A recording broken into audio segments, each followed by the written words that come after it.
Hi అండి, అందరికీ నమస్కారం. Welcome back to my channel. ఈ వీడియోలో ప్రభుత్వ ఉద్యోగ పెన్షన్లకు కొత్త పీఆర్సీ ఫిట్మెంట్ 2023 జూలై 1 నుంచే అమలండి. కొత్త పీఆర్సీ 12వ పీఆర్సీ అనేది, అలాగే హెచ్ఆర్ఏ స్లాబ్స్ అలాగే 40% ఫిట్మెంట్ ఇస్తారా లేదా, ఈ మొత్తం వివరాలన్నీ కూడా మనం ఈ వీడియోలో తెలుసుకుందాం. వీడియో ఎక్కడ కానీ స్కిప్ చేయకుండా ఎండ్ వరకు చూడండి, అప్పుడే పూర్తి ఇన్ఫర్మేషన్ అర్థమవుతుంది. అలాగే వీడియో నచ్చినట్లయితే ఒక లైక్ చేయండి. ఇంకా సబ్స్క్రైబ్ చేసుకున్నట్లయితే మన ఛానల్ని సబ్స్క్రైబ్ చేసుకుందారని నేను చేసే ప్రతి ఒక్క వీడియో మీ వరకు రీచ్ అవుతుంది. వివరాల్లోకి వచ్చినట్లయితే, పట్టణ గ్రామీణ ప్రాంతాల్లో పనిచేస్తున్న ఉద్యోగులకు ఉపాధ్యాయులకు చెల్లిస్తున్న ఇంటి అద్దె అలవెన్స్ అనేది హెచ్ఆర్ఏలో భారీ వ్యత్యాసం ఉన్నది. గ్రామాలకు 16%, మున్సిపాలిటీలకు 18%, అన్ని జిల్లాల కేంద్రాలు మున్సిపల్ కార్పొరేషన్లు 20%, జీహెచ్ఎంసీ పరిధిలో ఉంటే 24% హెచ్ఆర్ఏ నిర్ధారించాలి. మారుమూల గ్రామీణ ప్రాంతాల్లో పనిచేస్తున్న ఉపాధ్యాయులకు మూల వేతనం 10%, గరిష్టంగా 8,000 రిమోట్ అలవెన్స్ అయితే చెల్లించాలి. కేంద్ర ప్రభుత్వం మంజూరు చేస్తూ ఉన్నట్లే మహిళా ఉద్యోగులకు, టీచర్లకు, శాఖలోని ఉద్యోగులకు ఏటా 30 సంపాదిత సెలవులు మంజూరు చేస్తూ విద్యాశాఖలో పనిచేస్తున్న టీచర్లకు వెకేషన్ డిపార్ట్మెంట్ అని ముద్ర వేసి కేవలం 6 నెలలు మాత్రమే ఇస్తూ ఉన్నారు. వీటిని 11కైతే పెంచాలి. సో నగదు రహిత వైద్యానికి గత ప్రభుత్వం ఉత్తర్వులు ఇచ్చి కూడా పథకాన్ని అయితే అమలు చేయలేదు. సత్వరమే క్యాష్లెస్ ట్రీట్మెంట్ విధి విధానాలు ఖరారు చేసి అమల్లోకి తేవాలని అడుగుతున్నారు. సో అప్పటి వరకు పరిమితి లేకుండా మెడికల్ రియంబర్స్మెంట్ అనుమతించాలి.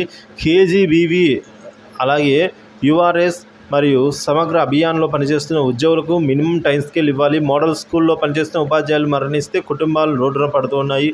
మరణించిన ఉద్యోగిపై ఆధారపడి ఉన్న కుటుంబ సభ్యులకు కారుణ్య నియామకం పథకం కింద అయితే ఉద్యోగం కల్పించాలి అని అయితే కోరడం జరిగిందండి. సో ఈ విధంగా హేతుబద్ధంగా హెచ్ఆర్ఏ స్లాబ్లు కూడా ప్రకటించాలి మాకు అని అయితే కోరుతూ ఉన్నారు. ఇక 40% ఫిట్మెంట్ విషయానికి వచ్చినట్లయితే, ద్రవ్యోల్బణం కారణంగా రూపాయి కొనుగోలు శక్తి క్షీణించి ఉపాధ్యాయుల నిజ వేతనాలు క్రమంగా తగ్గుతూ ఉన్న నేపథ్యంలో దీన్ని దృష్టిలో పెట్టుకొని కనీసం 40% ఫిట్మెంట్ అయినా ఇవ్వాలి.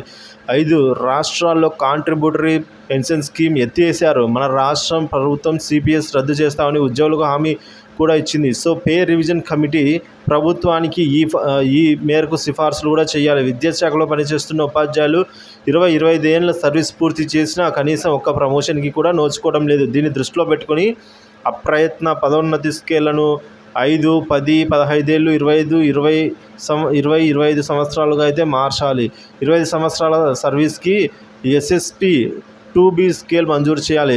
హై స్కూల్లో ఉన్నత తరగతులు బోధిస్తున్న భాషా పండితులు, ఎస్జిటిలకు హయ్యర్ క్లాస్ హ్యాండ్లింగ్ అలవెన్స్ నెలకు కేవలం 150 మాత్రమే చెల్లిస్తూ ఉన్నారు. ఏపీ ప్రభుత్వం అక్కడి టీచర్లకు ఎప్పటి నుంచో ప్రతి నెల 2,500 ఇస్తూ ఉంది. సో మన రాష్ట్రంలో నెలకు 3,000 అయినా మంజూరు చేయాలని రికమెండ్ చేయాలి.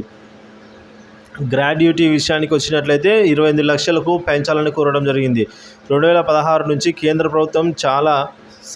ప్రభుత్వం సహా చాలా ప్రభుత్వాలు 20 లక్షల రిటైర్మెంట్ గ్రాడ్యుటీ చెల్లిస్తూ ఉన్నాయి. కానీ తెలంగాణలో కేవలం 16 లక్షలు మాత్రమే ఇస్తూ ఉన్నారు. ఈ మొత్తాన్ని 28 లక్షలకు పెంచాలి. రిటైర్మెంట్ సందర్భంగా ఉద్యోగులకు చెల్లించే కమ్యూటేషన్ మొత్తం 11 ఏళ్లలోనే ప్రభుత్వం తిరిగి రాబట్టుకుంటోంది. ఈ విషయాన్ని పరిగణలోకి తీసుకుని కమ్యూట్ చేసిన పెన్షన్ మొత్తాన్ని రీస్టోర్ చేసే కాలాన్ని 15 నుంచి 11 ఏళ్లకు తగ్గించాలి. గత కొన్నేళ్లుగా రాష్ట్రంలో ఉద్యోగ నియామకాలు ఆలస్యం అవుతూ ఉన్నాయి. 35-40 ఏళ్ల వయసులో ఉద్యోగాలు పొంది తక్కువ కాలం సర్వీస్కి ఉద్యోగం నుంచి రిటైర్ అవుతున్నందున పూర్తి పెన్షన్ పొందే సర్వీస్ని 20 సంవత్సరాలకు తగ్గించాలి. మంచి పీఆర్సీ కోసం ఉపాధ్యాయ పెన్షనర్లు ఎంతగానో ఆశతో ఎదురు చూస్తూ ఉన్నారు. ఈ విషయంలో సీఎం రేవంత్ రెడ్డి స్వయంగా స్పందించాలి. ఆ వెంటనే ఉద్యోగ వర్గాల ఆకాంక్ష అనుగుణంగా పీఆర్సీ నివేదిక తెప్పించుకొని ఉపాధ్యాయుల పెన్షనర్ల సంఘాలతో చర్చించి ఆమోదయోగ్యమైతే కల్పించాలి అని అయితే అడుగుతూ ఉన్నారండి. సో ఫిట్మెంట్ కూడా ఈ విధంగా వెంటనే ప్రకటించాలని కోరడం జరిగింది. సో 33 నెలల పీఆర్సీ బకాయిలు చెల్లించకుండా మొండి చేయి చూపించింది. ఈ నష్టాన్ని భర్తీ చేసే విధంగా తెలంగాణలో 2వ పీఆర్సీ ఉండాలని ఆకాంక్షిస్తున్నారని ఉపాధ్యాయులందరూ కూడా. కేసీఆర్ ప్రభుత్వం ఎంప్లాయీస్ ఫ్రెండ్లీ ప్రభుత్వం అని చెప్పి మాటల్లో అట్లా చెప్తున్న చేతల్లో మాత్రం అందుకు పూర్తిగా విరుద్ధంగా వ్యవహరించిందని చెప్తున్నారు. సో తాను నియమించిన తొలిపే కమిషన్ చేసిన శిశు సంరక్షణ సెలవులు పెంపు చేయాలి. అలాగే 20 ఏళ్లకే పూర్తి పెన్షన్, అలాగే అలవెన్స్లు పెంపు వంటివి కీలక సిఫార్సులను కేసీఆర్ సర్కార్ అమలు చేయలేదు. పీఆర్సీ గడువు అనేది 5 ఏళ్ళు ముగిసినా కూడా పీఆర్సీ చేసే చేసిన అనేక సిఫార్సులపై జీవోలు కూడా జారీ చేయలేదు. సో ఉద్యోగ ఉపాధ్యాయ పెన్షన్ల సమస్యలను బీఆర్ఎస్ ప్రభుత్వం ఏనాడు పట్టించుకోలేదు. సమస్యలు చెప్పుకోవడానికి సంఘ ప్రతినిధులు కమిషన్ అపాయింట్మెంట్ కూడా ఇచ్చిన దాఖలు అయితే లేవు అని అయితే అంటున్నారు. ప్రభుత్వ పెద్దలు దయతలిచి ఇవ్వడమే తప్ప సంఘాలతో చర్చలు కూడా జరపడానికి ఇష్టపడలేదు అని చెప్పేసి అంటున్న నేపథ్యం.